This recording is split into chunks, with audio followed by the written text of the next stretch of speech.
Na próxima dimensão. Livro psicografado por Carlos Antônio Bacelli. Pelo espírito Inácio Ferreira. Capítulo 1. Ora, eu estava morto. E, no entanto, da vidraça em que observava o movimento lá fora, a paisagem humana, em quase tudo, me lembrava o mundo que eu havia deixado. Será que eu o havia deixado mesmo? Era a pergunta que, por vezes, me visitava o pensamento. Eu não habitava nenhuma região etérea, feita, como imaginava, de matéria quintessenciada. Aos meus sentidos, tudo era quase igual, inclusive eu, que pouco me modificara em minha intimidade. Nos primeiros tempos de vida espiritual, sentira-me, sim, mais leve e mais bem disposto, mas agora que me integrara de vez na nova realidade, não conseguia constatar em mim tantas diferenças. Eu continuava sendo o mesmo Inácio, com o mesmo sangue a correr em minhas veias. Passada a euforia da desencarnação, a lei da relatividade se encarregava de fazer com que a vida voltasse ao normal. De onde passara, observá-las, as estrelas, sem exagero algum de minha parte, que pareciam ainda mais distantes. A rigor, eu não saberia dizer se me havia aproximado ou distanciado da luz.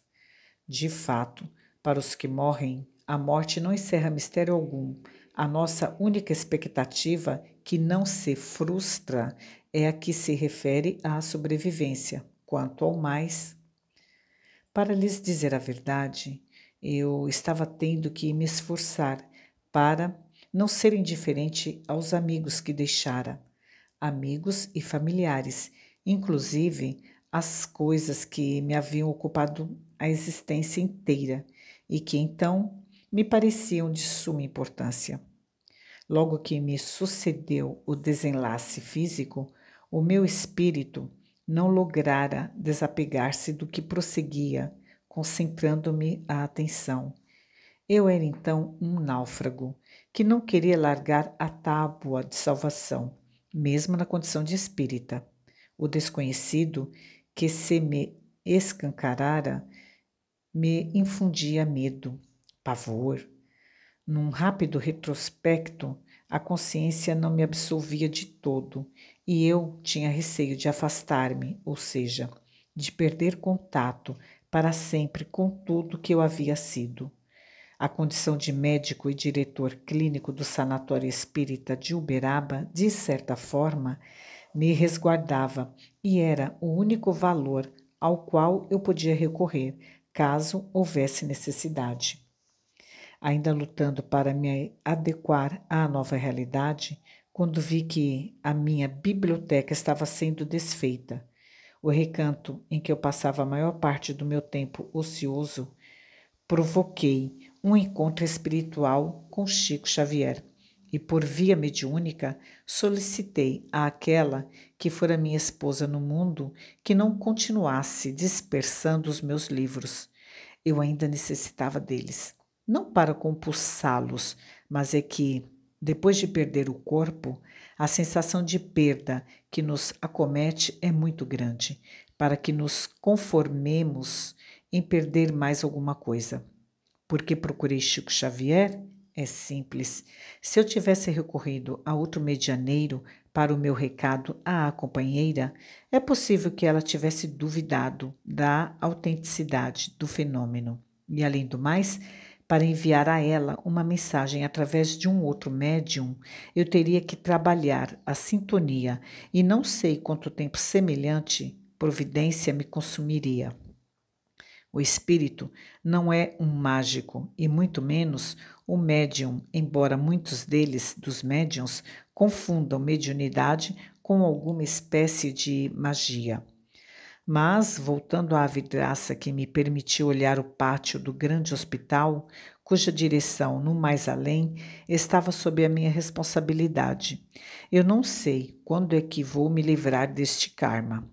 Quase me convencia de que aquilo era uma edição melhorada do velho sanatório, que eu dirigira por mais de 50 anos.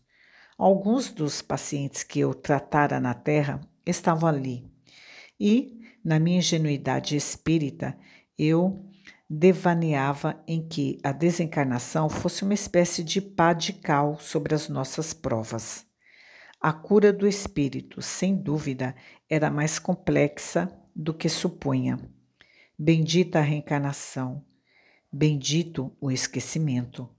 Não fosse, digamos assim, o choque psíquico que a reencarnação promove no espírito, o despertar da consciência não aconteceria, e a cura definitiva dessa doença, chamada imperfeição, jamais se consumaria. Existem espíritos que, insanos no mundo material, continuam insanos no mundo espiritual, à espera de um novo corpo, que para nós outros funciona como uma espécie de incubadeira.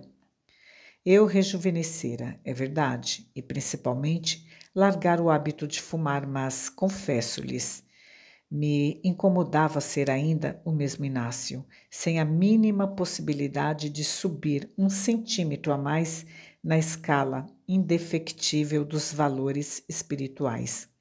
Podia sim volitar, mas tão somente na dimensão em que me encontrava para baixo, e vice-versa. Se eu quisesse ascender, com certeza teria que me prevalecer de uma máquina que me conduzisse, anulando o peso do meu corpo espiritual na gravidade. Na minha opinião, a mais sábia das leis do Criador. Às vésperas de desencarnar, eu pensava assim: quando eu me libertar deste fardo que me oprime, poderei, livre como os pássaros, adejar o firmamento, e o incomensurável, para mim, não terá o menor sentido. Visitarei outros orbes, físicos e extrafísicos, e manterei contato com outros habitantes das diversas moradas na casa do Pai. Ledo engano. Sem dúvida, a nossa linguagem comum é a do pensamento. Todavia, nos espíritos que povoam dimensões superiores, o idioma é mais erudito e não conseguimos interpretá-lo com facilidade. Falam tão rapidamente e de forma tão sintética que não lhes acompanhamos a velocidade do raciocínio. Não estranhem que seja assim. Num mesmo país, como por exemplo no Brasil, todos falam a língua pátria. No entanto, aqueles que se situam nos extremos da cultura se expressam de maneira quase ininteligível para os demais.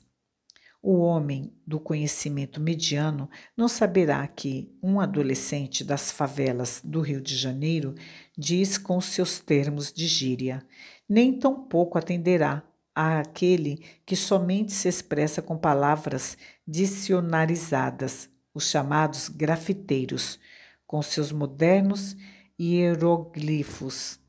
Talvez sejam precursores de uma linguagem escrita constituída de sinais. O certo é que eu continuava sonhando com as dimensões superiores, tão somente sonhando. Tudo que havia feito na Terra não fora suficiente para me facilitar o acesso às regiões onde a dor não se revela ainda tão humana. Espero que os meus leitores, mormente os espíritas, não considerem desalentadoras estas minhas palavras. Existem companheiros de doutrina que estimam sonhar com nosso lar. A colônia espiritual que André Luiz se refere em um dos seus magníficos trabalhos enviados ao mundo. Não, os espíritas não devem trocar o céu dos católicos pela região espiritual de nosso lar, cidade que se localiza nas vizinhanças do orbe, muito distante de servir de parâmetro para as organizações situadas noutras dimensões, inclusive aquelas que se erguem nas faixas do umbral. Imerso nestas reflexões, escutei que alguém batia à porta do meu gabinete. Sim, por aqui ainda temos portas e gabinetes, e quando visitamos alguém, necessitamos fazer-nos anunciar. Olá, Inácio! Saudou-nos o amigo Dilon Fernandes, aparecendo para uma visita. Como é que você está? Além do que mereço, mas aquém do que careço, respondi, sem perder o hábito de fazer trocadilhos. Então você está igual a mim, redarguiu com descontração. A maior surpresa da morte, depois da constatação da própria imortalidade, é, sem dúvida, a de que não passamos de seres humanos, limitados por dentro e por fora.